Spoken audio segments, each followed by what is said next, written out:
What's going on out there, junkies? It's Kenshiro. We're back with Culture Junkies Live. Sorry about the late start today. We had a really rough go of it this morning, but in any case, let's go ahead and get to it. We're going to be talking about the fall movies that are getting ready to come out this fall. Some really exciting, surprisingly exciting titles that are getting ready to jump off. But before we get into that, let's introduce who's going to be on the show. So first and foremost, my friend, the Super Nerd Plus. What's up, my buddy? Hey, how's it going? How's it going?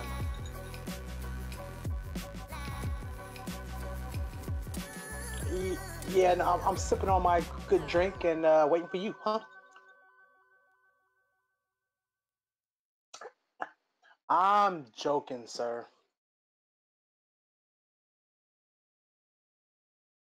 Hi, it's good to be back.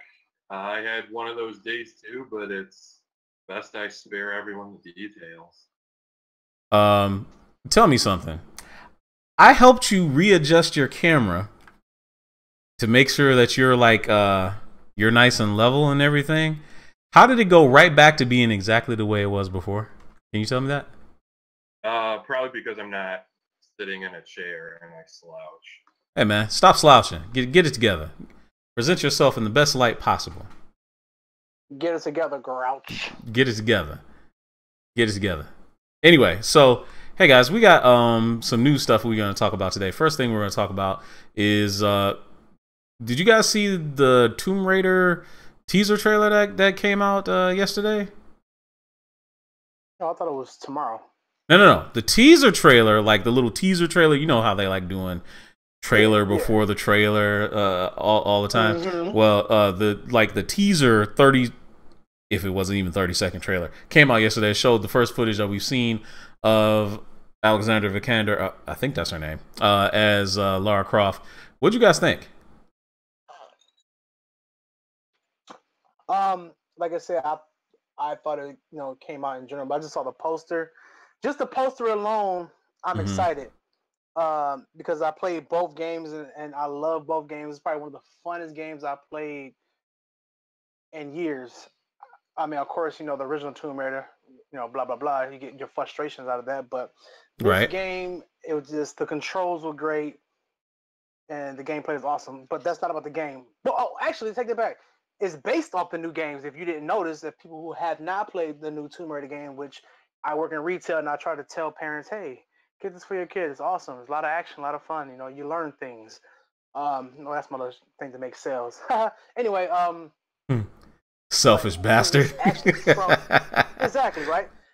Got to get them sales up. Anyway, it's I'm sure it's gonna take everything from the game, and it's gonna be a big adventure. It's gonna be a lot of action, and I'm excited about this movie. I'm really excited. I've never been excited about a Tomb Raider or even an action-oriented movie like this. Actually, take it back. Yeah. Go ahead. No, go ahead. Oh well, it's something else I'm excited about too later down the conversation. But Tomb Raider, I'm definitely excited about. But why? What is it specifically about this that makes you excited? It's like I said, even the cutscenes in the video game and playing the game, you get kind of like this connection with the character that you start understand more about the character. And then the people around there, and then just if you play the game, you understand how the mechanics work, and you starting to like Lara Croft for who she is and why she do this thing. Cause she's determined to find out the truth about things, or find out the ancient mysteries of something in the catacombs somewhere. And plus, like I said, it's a game that makes you think. It's always been like that with the puzzles. So I mean, I doubt the movie's gonna be that easy. I'm sure they probably would be that easy to figure out something, but it would be cool if they do somewhere as the audience you had to figure out with her at the same time to figure out a puzzle or something. That'd be pretty interesting. Okay, Eric, did you see this and what do you think? I think the full trailer might have dropped at some point today, but I haven't seen it. It was supposed to. I haven't seen it anywhere. And in the nature of what you do for a living, I'm pretty sure you would have seen it by now. Had it really come out. So, based off of your footage of seeing the teaser, what did you think of it? Oh, I've seen only the poster so far. Oh, you have? Okay. Just my impression from the poster. It obviously gives you that impression that it's more like the recent last few games. since they rebooted the franchise, as it were. So I think they're really going to try to capture that tone because, as we know, the Tomb Raider games have been very parabolic over the years in quality and popularity. Mm-hmm. But since they brought almost like not like a total survival horror aspect to the series, but you know what I mean by that. It's really rejuvenated the franchise in the eyes of critics and gamers at large, and I think that's what the filmmakers in the studio wanted to go for, and they're at least conveying that feeling so far. So I guess it's a step in the right direction because people will forget that even though, well, you remember the two Tomb Raider films Angelina Jolie made, the first one actually did get a decent amount of critical acclaim and was well received for the most part. But then I think, when the second one came along, it kind of fell off. But I do remember the first one being, I don't want to call it a phenomenon, but it was like at least the movie to see, that month or whatever. Because, this is before we were bombarded by superhero films and everything. But, Right. So Marcus, going back to Tomb Raider, and let's talk about that a little. Excuse me, super nerd. Super nerd. Put some respect on my name, sir. Okay, Birdman. Let me ask you what. Okay, we know the recent Tomb Raider games have been really, really popular. Speak about. I mean, she's a no-name actress. We know how there's been this kick about having actresses that can kind of physically portray the role. Based off of what I saw in the trailer, I should say, it looks like she can handle herself pretty well. Looks like she's going to embody Lara Croft. She's not exactly. I mean, not to be sexist or anything like that. Really, I'm not trying to be. But she's not like Angelina Jolie type of beauty. Like it's like really rugged.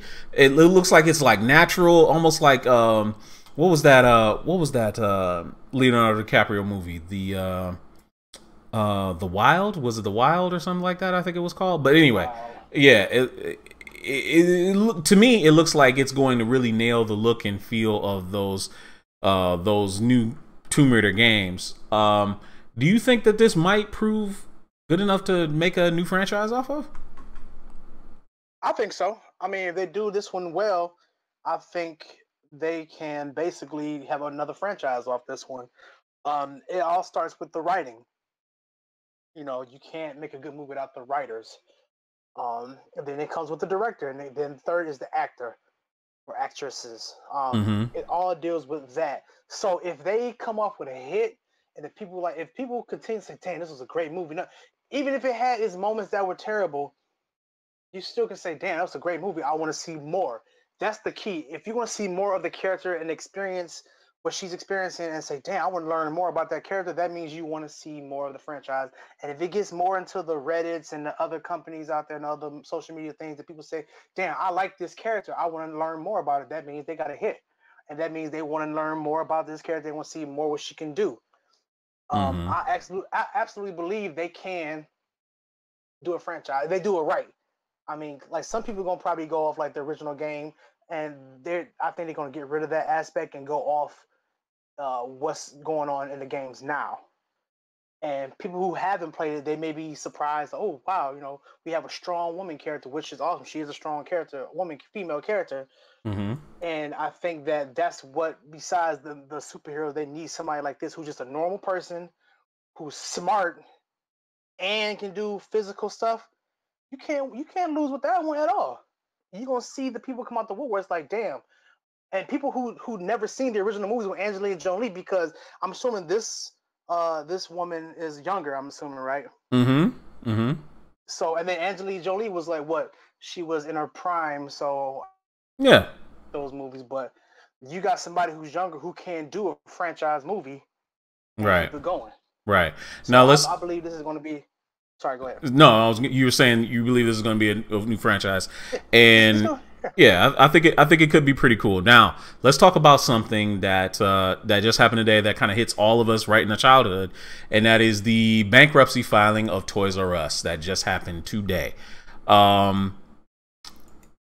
Obviously, Toys R Us has been, struggling for quite a while with the advent of let's say Amazon, let's you know, other like Walmart has been kind of chipping away at their sales, and Toys R Us, you know, was pretty much the big box toy store as we were growing up. Why do you think Toys R Us has fallen on such hard times? If you could speak on that, seeing as how you work kind of in retail, and what will you remember the most about Toys R Us, and do we think there's any hope for the brand at some point? I mean, we all know the elephant in the room is all about online shopping. That's just Mm-hmm. a no-brainer. I mean, yes, you have your stores where people are dedicated to that will go out and shop because it's just a toy store. I mean, if it had like other things in it, I mean, it's called Toys R Us. So you can't get no simple and plain than that. If it had like other stuff like Walmart or Target or whatever, or Myers, other stuff in it besides toys, then the brand will live on. But they're based on toys. Now, if it was a smaller business, I'm sure when it first started out, it probably was, but just a smaller franchise or whatever, and bam, they'd have been surviving. But it's a big corporation, and and it's like 2017. Everything's online when you buy things, so it's eventually everything's gonna collapse and be online buying. I hate to say it, but that's just the way that the cookie crumbles. I mean, Mm-hmm. yes, I love Toys R Us as a kid because I got my first Voltron. Because my dad's friend she bought me a Voltron when I was like maybe seven, 8 or whatever for my Mm-hmm. birthday, and that's like, and I'm talking about the old Toys R Us when they had the warehouse, and Yeah. it was like dark. It was like dingy looking. You had to get somebody to get the ladder to get up to what you wanted because it was so tall and high up there. And I had great memories going to Toys R Us, and it was like I understand why you're closing, but then at the same time, it's gonna be some good sales. I have to say it. I hate to say it, but I heard no stores is closing. Though I heard like certain stores, but not all stores are closing. Am I correct?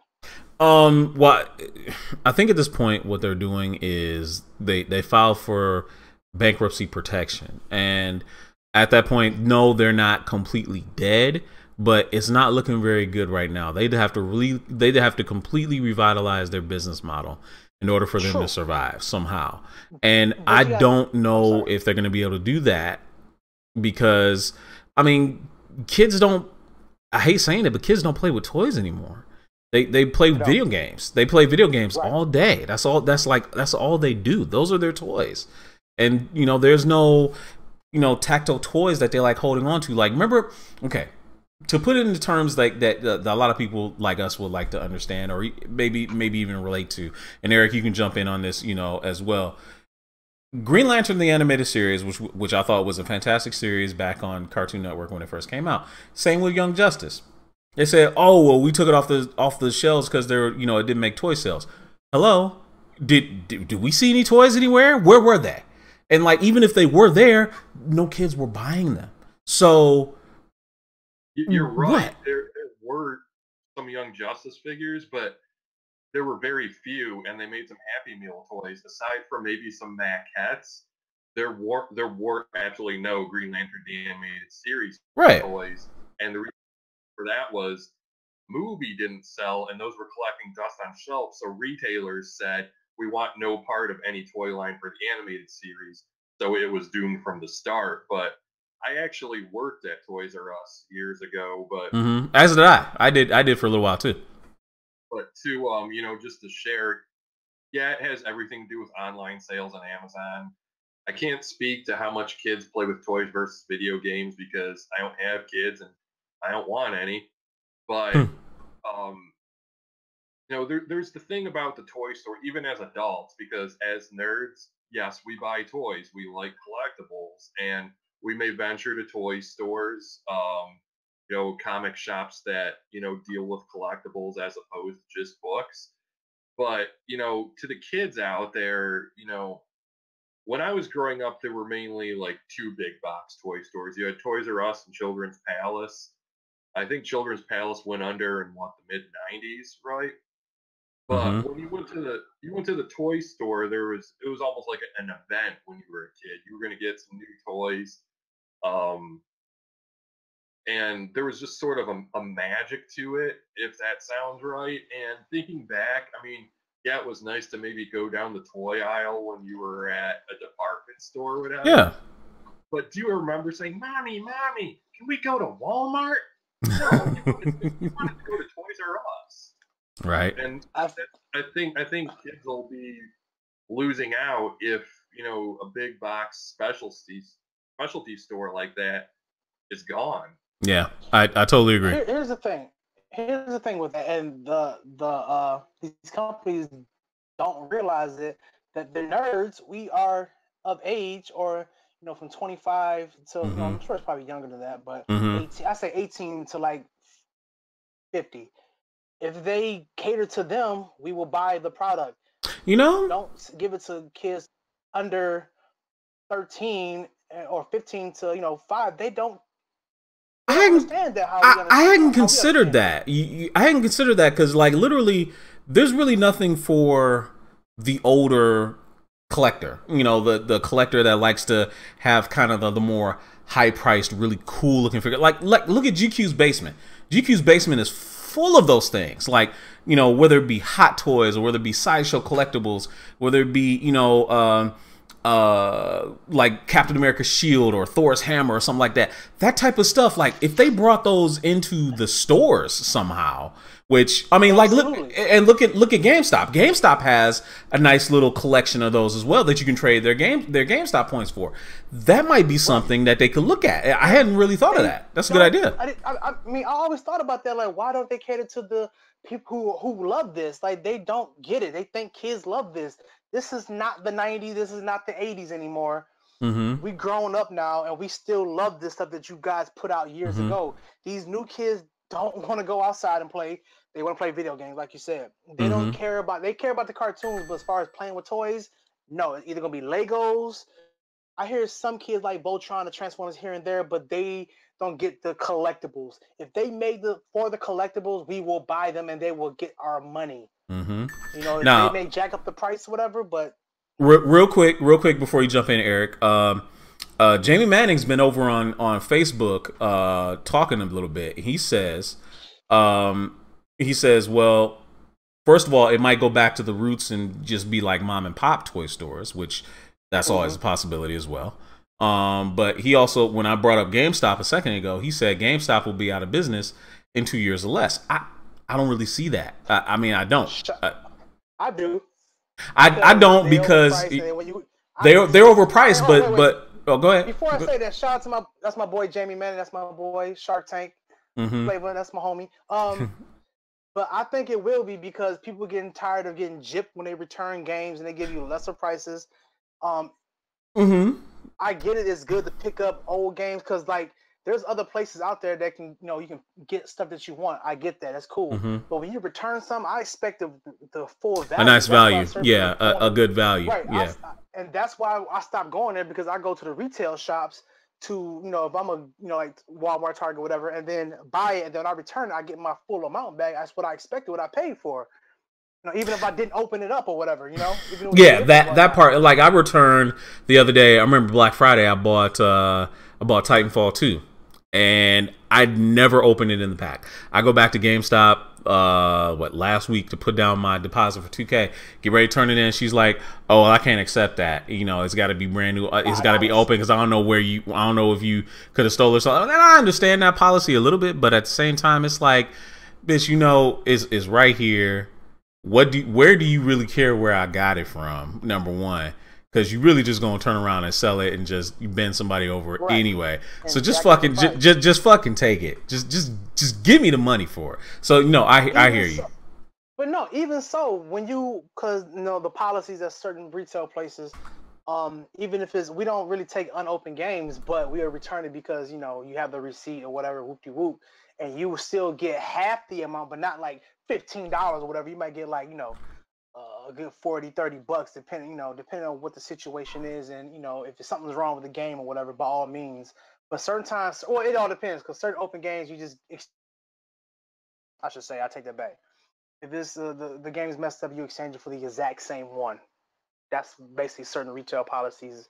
But if you flat out don't open, if it's not open or whatever, yeah, just give me store credit, and they won't even do that. Just give me store credit. Either or, even store credit. That's And that's why I believe GameStop should go out of business because their policy is terrible, and I don't shop there at all. I go to Disc Replay.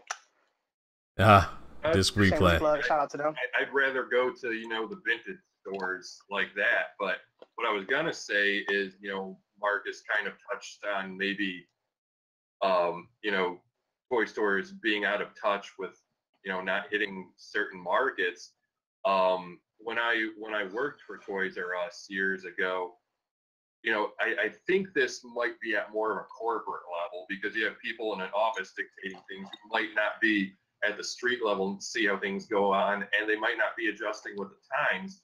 Because one thing I noticed was Toys R Us handled video games like toys, and you simply can't do that. That might have worked, in the days of Intellivision and whatnot, but video games now, like books, music, movies, it's a medium, and you have to know how to handle that.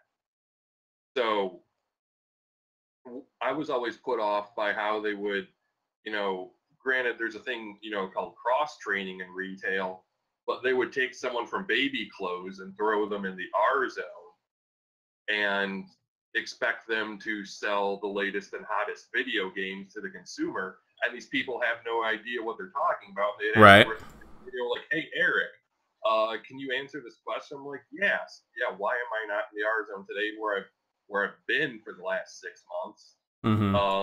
But yeah, it's stuff like that. You need to look at a product for what it is. I don't know if that's not as on target, and I don't know how they're dealing with things these days. But you certainly know what I'm getting at. You have to know the product and know how to sell it. Right. No, absolutely. Totally agree. So, all good points, all very good points, and we're all very sad to see Toys R Us kind of falling on these really, really hard times. Hopefully, maybe they can turn it around. So, all right, guys, we're gonna go ahead and we're gonna get to, even though we were kind of late. We're about almost a half an hour in. We're gonna spend the rest of our time actually talking about the movies that we kind of want to see for the fall. Now, it's obviously, you can tell it's getting a lot colder. It's getting a lot colder, and we're gonna need stuff to do. Obviously, we're gonna need stuff to do before too long. So go to Ready Player One down in Greektown. Yeah, go to Ready Player One when it's ready to open. But even though it's not quite ready to open just yet, but obviously we're gonna be wanting to spend some time in the movies. So we thought we'd want to bring out to you guys exactly what good movies are going to be coming out this fall. Obviously, we can talk all day about Justice League is getting ready to come out. Thor is getting ready to come out, and also Star Wars is getting ready to come out.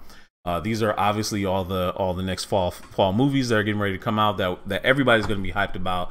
We're not going to dwell on these too long, but we'd be remiss if we didn't talk about it briefly. Now, obviously, out of the three of those that are getting ready to come out, Star Wars probably will still be king because of Star Wars. It's almost a toss-up between Justice League and Thor based off of DC's recent success with Wonder Woman, which made a whole bunch of money for them. Some people are still a little concerned for Justice League, even though Joss Whedon has come on and taken over the reins and has maybe kind of really turned this around. Guys, why are we looking forward to seeing these three movies specifically? I mean, as far as Justice League on, I'm gonna say Justice League is because we're all waiting to see what's going to happen. Either it's going to be a failure or it's going to be a success. Mm-hmm. I'm sure you heard what I said many a times, but I will see the movie because I do want success out of DC. Because I do want to see.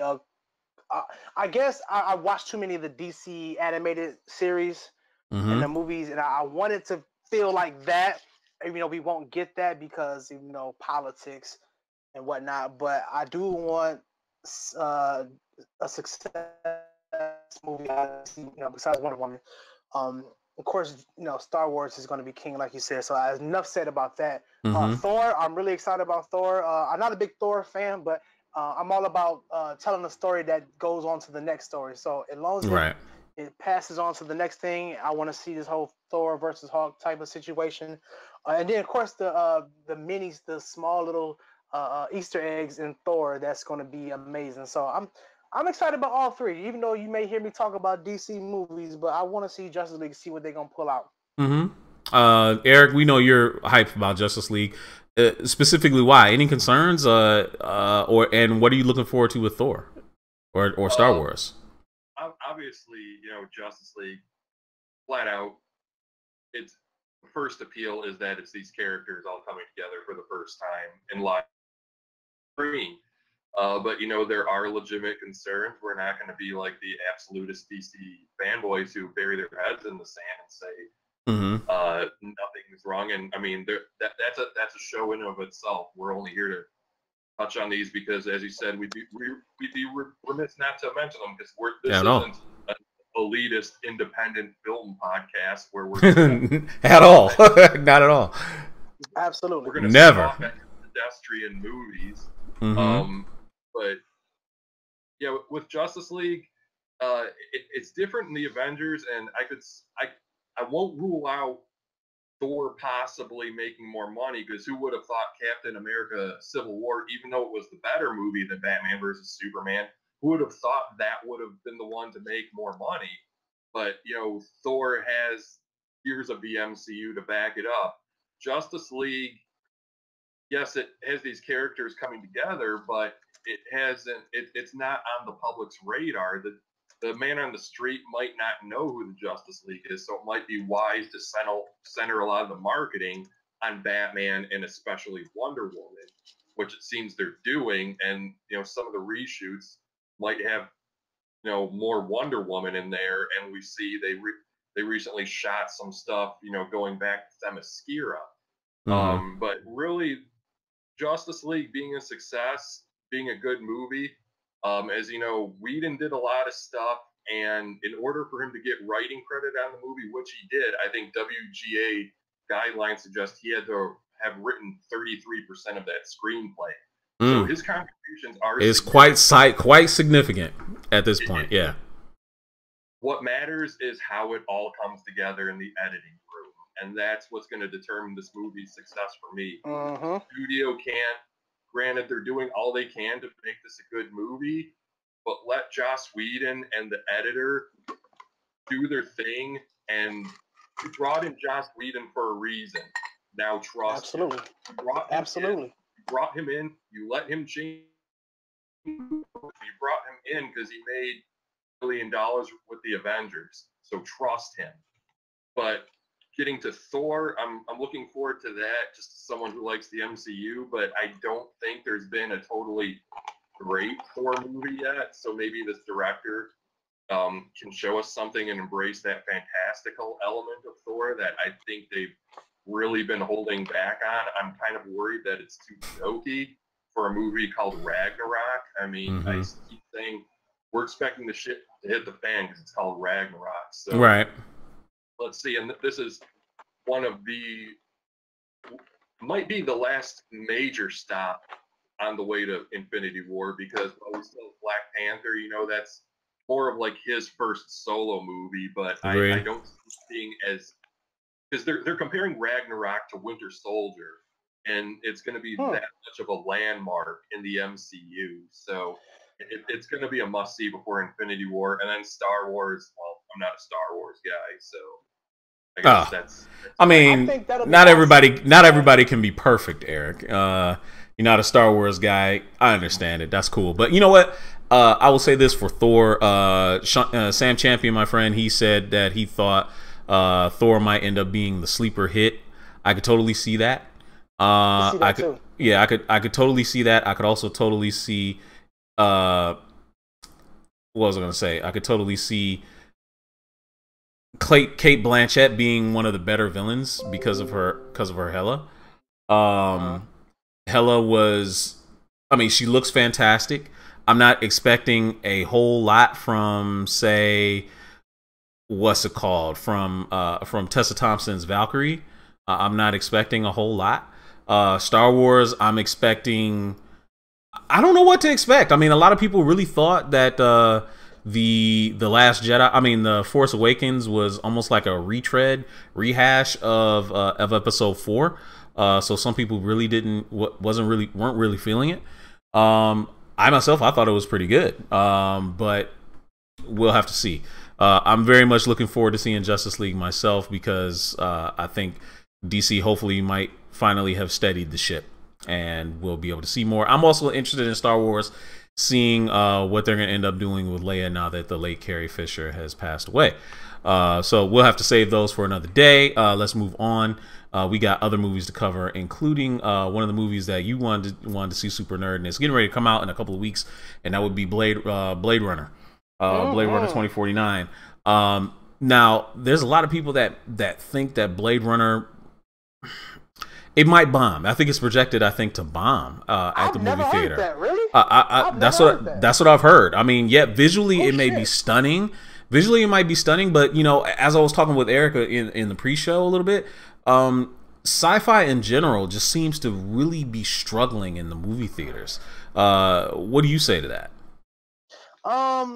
I mean, what was the last great sci-fi movie? You can't mention Star Wars. Obviously, Star Wars or If it's Star Wars or Star Trek, you almost can't even count them. They are separate from. Right. Yeah, you can't count them at all. But a generic regular sci-fi movie, I don't know. Valerian failed. What else failed? Jupiter Ascending failed. I mean, you could run down the list of a bunch of sci-fi. Ghost in the Shell failed. I mean, come on, dude. I mean, I don't know what to say. I saw Ghost in the Shell for the first time, by the way, and I was like kind of sleepy. I fell asleep on it. Hey, whatever. Go ahead. I fell asleep on it. But anyway, whatever. As far as Blade Runner, like you said, it could bomb or it could be the greatest thing ever. It definitely. I mean, if it answered questions from the original movie, then I'll be happy about it. There's a lot of rumors. What? You ever heard that? No, what was that last one? Oh, that Deckard could be a replicant? Yeah. Okay. Yeah. So yeah, that's one of the fan theories and rumors that they're saying that Deckard could be a replicant. Now, if that's true, that'd be crazy, and it'd be awesome at the same time. Like, damn, the whole time he didn't realize he was a replicant and he was killing other replicants. I just want to see what's going to happen in this movie because it's been almost 30-something years, maybe more than that. Since the last one. So that story arc, you got to refresh your memory because I haven't watched Blade Runner since I got the director's cut in 2004. Another director's cut that they dropped or whatever. So I haven't watched that movie in years, and I kind of want to see what they're going to do. Okay, Eric, you got any comments on Blade Runner before we move on? It wouldn't surprise me if it bombs because it seems like it's only that cult following that's anticipating it. I'm not seeing much in the way of marketing, and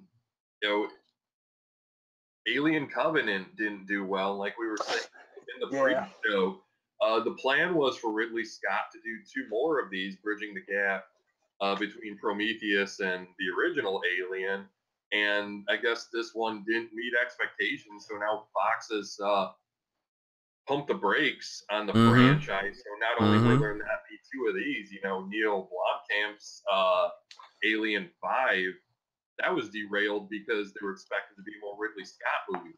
But now there are no Ridley Scott movies, so what's going to go on with Alien? But I don't see Blade Runner being a success just because people have only so much money they can spend at the movies, and we just named 3 major movies coming out this fall that are just going to overshadow it. Almost everything else, yeah. October 6th. Absolutely. Maybe they'll have to get up on that movie pass before it's too late and get in the movie theaters to go and see the movie. So anyway, let's move right along. Let's move to a movie that Eric wanted to see or had put on his list of movies to see, and that was Death Wish, starring Bruce Willis. Now, this is obviously the remake of the classic Charles Bronson movies. Classics. Now, excuse me, classics plural. Obviously, Super Nerd is very partial to the originals. Eric, what makes you look forward to seeing a hard-boiled Bruce Willis? Or did I already answer my own question?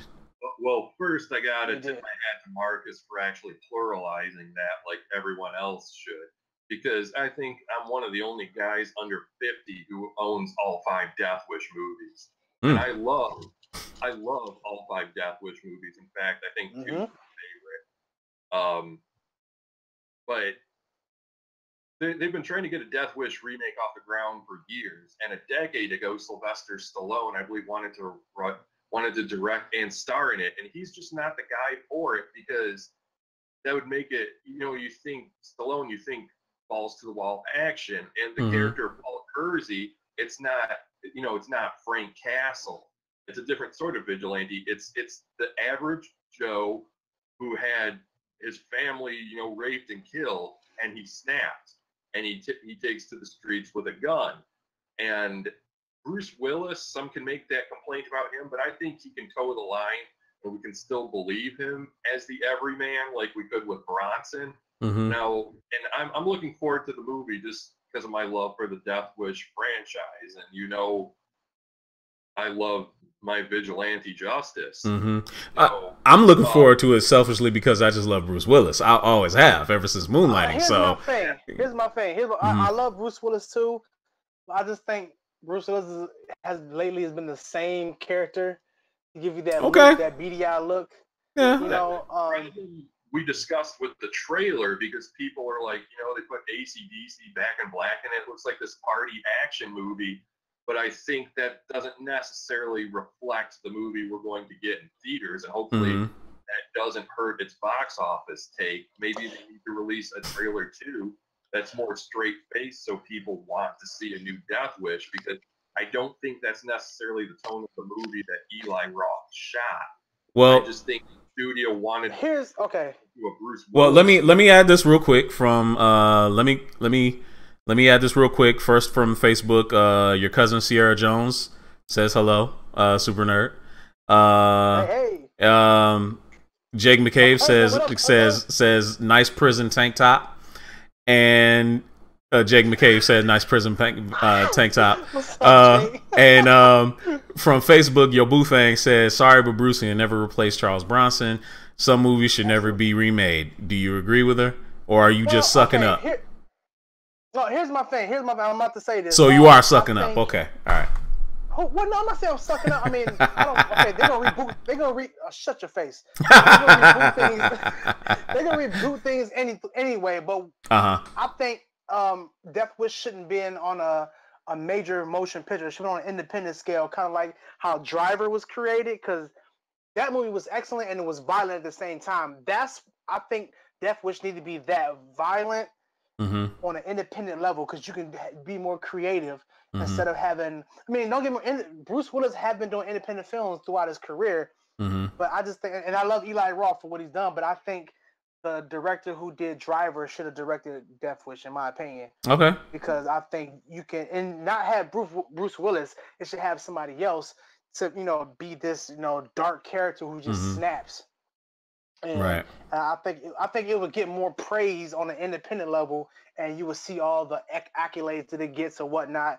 I think they should do it that way instead of just putting it out there on a major scale. Okay, I mean, I can see that. I mean, there's arguments for and against whether it be remade or not. I love Bruce Willis, but I don't know if this is going to necessarily make me want to go see it. I might wait for it to come out, but those Death Wish fans, they may want to see what they come up with. But here's something that I'm a fan of, and I've always been a fan of. And I think a lot of us can say we're fans of.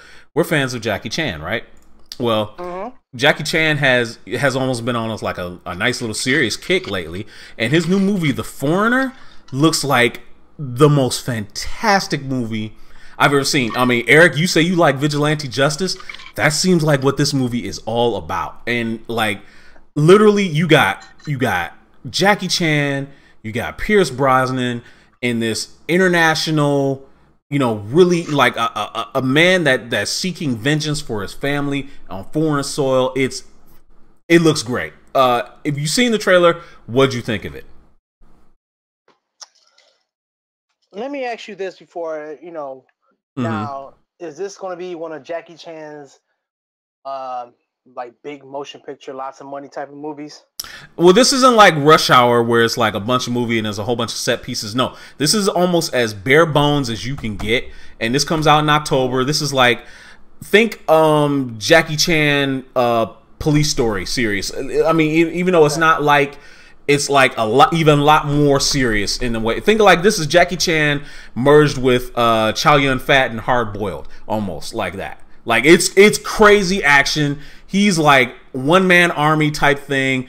It looks great. It's like there's no jokes anywhere. It's like he's being completely serious. He's out for blood. This looks fantastic. I can't wait to see it. Okay, I mean, like I'm all for Jackie Chan stuff. I hope it gets just justice due, but at the same time, I don't think it's gonna be that box office. Man, it's gonna be for the fans, basically. And I don't know, man. I don't know. This might really do something in the theater. It really might, just based off of the hypeness of the trailer. I mean, it's not getting enough buzz, is what I'm trying to say. This movie is something that I think people really need to take the time out to go and see. I really do. I hear you. At the same time, I mean, it may make his little money here and there, but I don't think it's gonna be this exploding thing that everybody's been talking about. I mean, I love Jackie Chan like the next person, but I don't think this movie is just gonna be. Well, put it like this. Put it like this, right? Sam Champion over on Facebook, he says that Jackie Chan movie, The Foreigner, looks more like Death Wish than the Bruce Willis Death Wish does, and he's right. Like literally, he's not joking. He's not even smiling. I mean, it's just like, this is a man you can tell is broken, and all he has is his vengeance. Like literally, that's it. That's all he's got. It looks incredible. I'm watching it right now, and like I said, it looks dope. It looks something different from Jackie Chan, and the thing, and so far I'm digging it right now. It's Jackie Chan at his best. But I think it's gonna be one of those movies that it's people gonna like it, but I don't think it's gonna make. No, I can hear you. I could see that. Eric, your comments on The Foreigner. Have you seen the trailer? What did you think? It wasn't really on my radar, but maybe I'll have to give it a closer look now that you mentioned it, because I've never really been a Jackie Chan fan outside of the Rush Hour series. But the way you make it sound is pretty cool, and like I was saying, getting that comment from a viewer, this is the impression that Death Wish the remake has given people based on that trailer, and that's why I think it needs a trailer number 2, because the studio, I think, is portraying it in a different way than the movie that Eli Roth shot it. So, and then The Foreigner is giving this people this impression. I don't know if it's going to be this, sleeper hit, but you never know which movie is going to be the next Get Out, Right. Now, here's a movie that Super Nerd wanted to see, and it's starring Matt Damon and Kristen Wiig, and that's Downsizing. I'm kind of in the dark about Downsizing, so why don't you take it away, and why don't you let us know what it's kind of about? So basically, it's about we all know population control is a big thing. We have a lot of people living in this world we live in. So basically, this scientist has said we have an idea. We can literally shrink people to save space or save population in the world. So I think Matt Damon and his character, and I don't know, Kristen Wiig is his wife or not his wife, or somebody he met or whatever. They get a procedure done, and it shrinks them down to like Ant-Man size, basically. And they live in this society and whatever, and they live in like a little world, like a little in their own little universe in a small space. And basically the whole thing, the premise is, let's shrink people down to size and, drop food off to them or whatever. They have their own society, it's like living in a regular world, in a big size world, but in a small microverse, basically. I don't know. I think that's the dope concept, because it hasn't been done before. I mean, I'm sure I'm probably missing some points of the movie, but just looking at the trailer, I was like, okay, that's cool as hell. I like that. It's Hollywood doing something different finally for once. And I want to see this movie because I want to see what's the outcome going to be about.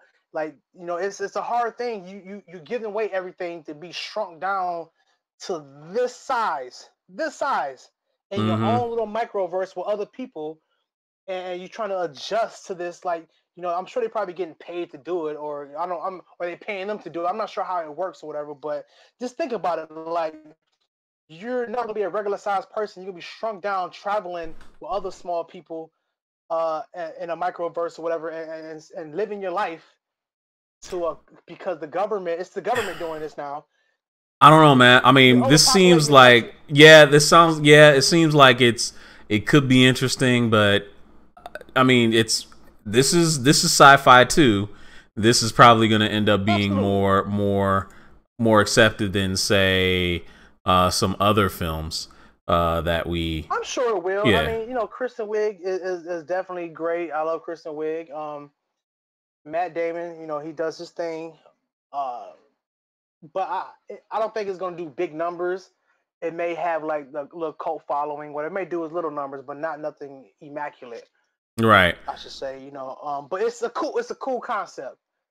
That's all I can say. It's a right. cool concept. Now, Jake McKay brings up a really good point. Watch this end up being a ploy by the government to get rid of all of the low middle class people, basically, so it's easier to just wipe them out. Like, you shrink them down, makes them easier to kill and wipe them out. And I'm just saying. From the trailer, I'm right, but from the trailer, it doesn't seem that it's low middle class. It seems like it's upper middle class and higher. No, yeah, you're right. No, it does seem that way. It does seem that way.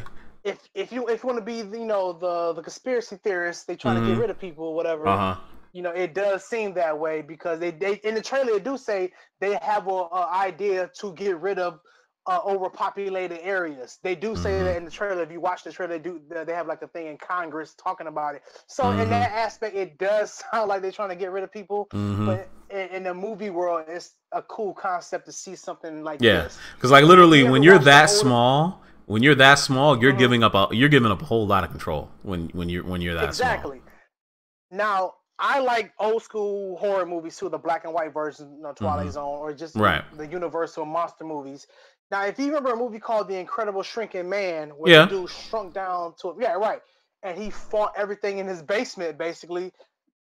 As a kid watching, that's like, yo, that is awesome. Yeah, and it somebody else brought this up. It reminds them. A couple of people actually said it reminds them of Honey, I Shrunk the Kids, and they're absolutely right. Yeah. That was one of the appeals of Honey, I Shrunk the Kids, especially seeing that as a kid, because I didn't get to see The Incredible Shrinking Man. I saw that movie, and just like how fucking huge the ants were, or basically drops of water, like little droplets of water could kill you, like literally you could drown. So it was just incredible. Yeah, it was really good. Eric, what did you think of downsizing the trailer? Did you see or have any interest in it? First of all, it makes me think of the bottle city of Candor. But is it a comedy or is it a straight serious sci-fi? I think it's a comedy, and there's a lot of because Jason Sudeikis is in it. It's comedy because Jason Sudeikis and from Saturday Night Live and Kristen Wiig from Saturday Night Live, it's going to be some comedy in it. Yeah, right. So more of a comedy with an interesting concept. So I don't think it's going to get as deep or have any undertones to it like the viewers suggested. But if you get into stuff dealing with class warfare, it matters how you handle it, because I liked how the Purge movies, I only saw the first two Purge movies, but granted I thought the first was way more, the second was way more better than the first, but there's a way to handle issues like that well, whereas compared to Elysium, I had to shut that movie off like after a half hour in, because it was just like too on the nose. It's like, okay, I get your allegories. They're just too damn obvious. Right. But it wouldn't hurt to make a smart movie like that, but you have to know how to handle the material well, you know what I mean? But I'm not a fan of the comedy genre these days, so downsizing sounds like one I would pass off. All right. Well, here's one that you probably wouldn't pass on, and it's a movie that you picked out. It's Jigsaw, which is, I guess, the preview of the or prequel to the Saw movies. Is that right? I hate prequels. It's a sequel. It's a sequel. Okay. All right. Yeah, because and what's funny in my own sense of humor, sometimes I just say this. I don't get a sick laugh. I just say this for shock value, I'll refer to Saw as physical comedy when I talk to people. It's like the modern Three Stooges, just way more violent. But yeah, the original title for the film was Saw Legacy, but they changed it to Jigsaw. And it's I guess years after the original 7 films concluded, and although Saw the final chapter was just a mess, I'm interested to see how they pick it up because it's new filmmakers. But I mean, we've got Laura Vandervoort, who's Smallville fans. She's in the movie. So, I mean, I don't really want to see a hot shit get tortured, but you know what's gonna happen. I want to know what that final twist is, and hopefully they still keep Charlie Clouser's game over music or whatever he titled the piece, because it's so instrumental to the Saw franchise. But what is the twist and how they're teasing almost like a cult of Jigsaw, and I really think it's copycat. Because John Kramer died in Saw 3, but then he had apprentices, and granted, Costas Mandylor's character is dead anyway, but neither he nor Cary Elwes are back in this movie. So it's who's carrying on John Kramer's work and why, or this is something I've thrown out in articles over at We Got This Covered. Is just what if. We think of Saw as a grounded, realistic series of movies. But what would I'm about to say betray people's trust and seem like a shark drum if they went supernatural and John Kramer is back and he's killing it? Well, we'd have to see. I mean, I know this is a good movie to come out in, obviously, around the Halloween time. Because, I mean, we already had It. Now we're going to have Jigsaw. We're going to have The Foreigner this month, or in October. We're also going to have Blade Runner. So, October is a surprisingly, I guess, maybe pretty good, a pretty good month of movies. And I guess that could also follow with that. So, you say yay or nay, Super Nerd? You going to go see Jigsaw, or are you kind of like tired of it? I'm tired. I was tired after the first 7, 8 movies that they had. And my thing. Not tired of Friday the 13th, are you? Are you? Because it's Friday the 13th, because it's hilarious. Oh, okay, all right, okay. Hey, whoa. So you can, because you can laugh at them. That's what makes them okay. All right, I get it. It's Friday the 13th. It's like teenagers, and Jason's a hater. Number one. I videos of Jason being the biggest cock blocker in this side of fucking Michigan. Dude, he is the biggest. I'm watching old Friday the 13th movies. People are getting it on. They're about to have sex. He's hating that. Oh, I can't get no pussy. I'm gonna kill you. Like, come on. Like, but it's funny that way because, like, I'm dead. It's super funny watching him like do his thing, and it's like, dude, you're a hater. Like, let them smoke their weed. Let them have sex. Here, y'all punk ass something to kill people. Like, and that's just my theory on things, and I do want to see another one because it's hilarious. None of the Friday the 13th movies were great. I mean, they're classic in our minds, but they're not great. I mean, Jason X was a prime example when they put the motherfucker out of space. Well, come on now. We all know the greatest scene in Jason X was when he smashed old girl's face in the nitrogen. Come on, like, you can't take that shit seriously. Best scene in franchise history was the killer. Even though he's so stupid. Even though it technically wasn't Jason in Friday the 13th Part 5, that was the funniest movie in the franchise. But God, it was. It was the spirit of Jason. That guy couldn't even let you take a shit. He's stabbing you through. Exactly. Like Miguel Nunez, bless his heart. I know it's his early career. He's taking the shit, singing to his girlfriend about ooh baby, and she just killed. And I'm like, if you hear somebody like not saying nothing, I'm like, okay, I'm getting the fuck out of here. Like, he sees her dead, and I'm gonna sit back in the toilet. Like, why would you do that, dude? Like, it makes no sense, but it's hilarious because he gets fucked up so bad in the movie. Like, you can't help but laugh. What wasn't sitting well. He had to run to the outhouse. It was like, oh man, get out of here. Way to go, Super Nerd. You have completely derailed this show with this shit. He said, hey, Eric, he said, them damn enchiladas. Oh my God. Anyway, man. Hey, Steph said you still going anyway. You gonna go see Saw anyway. Moving right along. Because she like that shit. Yeah. So here's a movie that you can take her to see, and that you like, and that's The Murder on the Orient Express, and that's coming out this holiday season as well. Obviously, everybody. Well, if you don't know what about The Murder on the Orient Express, that's one. I think it's a classic literary tale, even a classic movie. About a murder mystery, and this is basically, you know, those murder train mystery tours that you can go on nowadays in the modern days. This is where this movie is, and this book is where all that stuff originated from. Like, because it was like an incredible murder mystery, like literally no one could figure out who did it, and you're all trapped on this train. You're all trapped obviously with a murderer, and you're trying to figure out who did it. So basically you can survive, but while it goes long, people keep getting knocked off. So what is it about this movie that makes you want to see it, other than, you know, there being Johnny Depp in it? See, I didn't know the whole aesthetic of the movie, man. I know the story been retold millions of times, or whatever, redone millions of times. But I like murder mysteries. I like the whodunit mystery. That's always been like that. Cause I used to watch Charlie Chan when I was a kid. Right. You like that racist bullshit, huh? You like that, huh? I was a kid, man. I was a kid. Yes, I understand what it was as an adult, jackass. All right. But I understand that. But as every murder mystery, like I've read murder mystery comic books because I always interested. Like I wish I was a detective right now because I would solve mysteries and shit like that.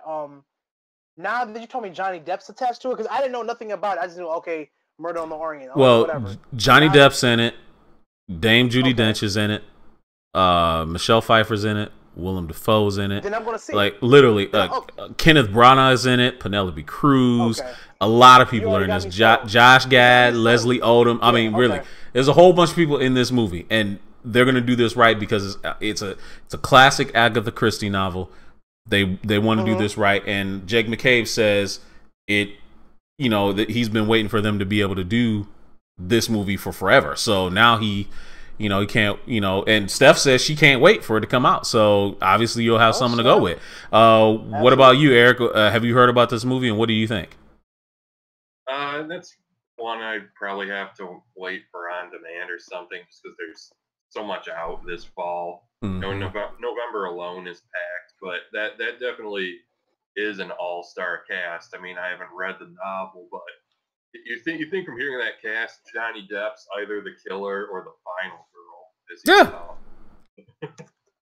I mean, I like movies like that too, because I love being, when I used to go to movies with my ex all the time, and her and I would go to the movies. Not that one, Marcus. Not that one. I'm talking about. I'm just saying.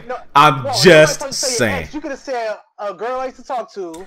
Nobody had to say your ex, brother. You set yourself up for that. Whatever. Anyway, so like I was saying, I love figuring stuff out in the movie theater, and she used to always ask me questions all the time because I would figure out stuff before she would. So a movie that makes me think and makes me try and figure out, I really appreciate. So I might have to really go and see this movie. Now, lastly, one of the last movies I wanted to bring up before we got to get out of here, and we're already over on time anyway. So, last movie, yeah, I know. Some people might be interested in this movie, may not even realize it's coming out. And this movie is called Professor Marston and the Wonder Woman. And yes, it is about Wonder Woman creator William Charles Molston. And it's about the people that. It's about his relationship with these two women that kind of, I don't want to say played into the creation of Wonder Woman or anything because like that, but this is yeah, because he had fetishes and all that kind of stuff. So this is really about him and those women and how it relates. So kinky bastard. Yeah, supposedly he was really kinky. I mean, the whole magic lasso thing and her weakness being bound by rope and stuff like that, that was coming out of his perverted fantasies. So This movie's Can I- about. can I- Go ahead. I'm sorry, go ahead. No, go ahead. Tell the audience what the movie's about. Well, this movie is about Professor Marston, who was the creator of the lie detector, I believe. It's about him and his relationship with these two women. He was like back in the day, he had kind of like he had a little threesome that he was doing, with these two women. So yeah, it's gonna be a little classic freaky deaky. Can you imagine the conversation? This is like back in 1920 something, right? 1930 something, 1930, 40s. Yeah. So being sexual was like the damn of the devil back in those days. Mm-hmm. Can you imagine that conversation? He was like, I got this idea we can do. You could be this woman called Wonder Woman, right? And you tie me up, right? And you spank me. Yeah, you spank me. And like, you freaky bastard, you. Like, the whole concept was like, yo. On another note, I like biographies like that. If you remember Harvey Picard, who did can't remember those books he used to write. If you can refresh my memory, anybody? Nobody? No. They did a movie about Harvey Picard. He was a comic book writer, and he had R. Crumb do his artwork. And they had a movie, and I forgot the actor that played. Paul Giamatti played Harvey Picard. Mm-hmm. If it's like that, and that it was just that realism about the character, because at the time Harvey Picard was alive, obviously, but it's gonna be a little hard to do because this guy's not around anymore. But if it's like that and that aesthetic, I'll watch it. I'll check it out because I like biography movies like that it's just written, set in realism, and they don't hold back anything. They tell you the truth about everything. So, what do you think? What do you think about this movie, Eric? What's funny is I think it was Joe Shuster, one of the co-creators of Superman, also did some fetish art back in his day. Mm-hmm. But Marston was polyamorous. The term applied to it, and he obviously did have some kinks because if you look at the old Wonder Woman comics, yes, he wanted a strong female character for girls to look up to, but he did put a lot of himself into it, just as you'd see with Ian Fleming in those old James Bond novels, because Wonder Woman was getting tied up on like every page. And like one of my panels I love laughing at the most was Wonder Woman tied up and getting, we're going to be politically correct here, getting spanked by a little person. Okay. But yeah, that happened. But I think he when someone puts their kinks into books that overtly, they can't resist doing so. It's almost like a compulsion. So I think he was trying to be inspiring, but it was also a creative outlet, and he also had to hold back because he knew back in those days, comics were literature, especially for kids. Even though they sent them en masse to our soldiers overseas during the wartime, and maybe those guys got a little titillated by those Wonder Woman comics. We sure as hell weren't sending them copies of Hustler back then. But they're looking at the Wonder Woman comics. But yeah, I think Marston went as far as he could with it, because I think all you could really do is get the tying up. I mean, you couldn't bring in gimp masks, a toilet paper tube, and a mouse. The fucking gimp mask, that shit is hilarious. Yeah, but there's so much. But yeah, it's a documentary, though. You said it's not like with actors. It's a documentary biopic. Yeah, it is. So anyway, guys, that was our fall movie preview. There's obviously going to be a lot of movies besides Justice League and Thor and Star Wars to go and see. So if you caught the show late, you need to go back to the beginning and rewatch the show again and kind of get our thoughts on the movies that are coming out. Also, we talked about Toys R Us and its bankruptcy, and we also talked about the Tomb Raider movie trailer. Hopefully the teaser has dropped and you all can go and watch it right now. But we had a really great show. I want to thank you all for joining us. Please do follow us on YouTube and watch all of our other videos. Next week we're going to be covering the long-awaited return of the fall TV shows. We got This Is Us, we got The Flash, we got Arrow, we got The Walking Dead, we got all these really hype shows, and we also got some really new shows that we kind of want to make sure that we cover as well. So make sure you join us back here next week, Tuesday, 9 p.m. I promise we'll be on time next time. Promise. So CP time. Yeah, sorry about that. Yeah, we'll do better next time. I promise. Eric, thank you very much for joining us. Maybe you can join us back next week and give your expertise about the CW shows, huh? Yeah, will do. I'm at least I know going to review Arrow next month, so right. It'll be nice to talk about a few of these others. Sure, Super Nerd. We'll catch you on the flip side. What are you going to be doing this week? I'm trying to read some comic books, actually. If you know me, Harlequin Day. Out our comic podcast. Yeah, we got a comic book contest coming up, but also go to Green Brain Comics or your local comic book shop and celebrate Harlequin Day, not Batman Day. Harlequin Day this Saturday. We want to say peace out to you all. Join us next week. See ya. Peace.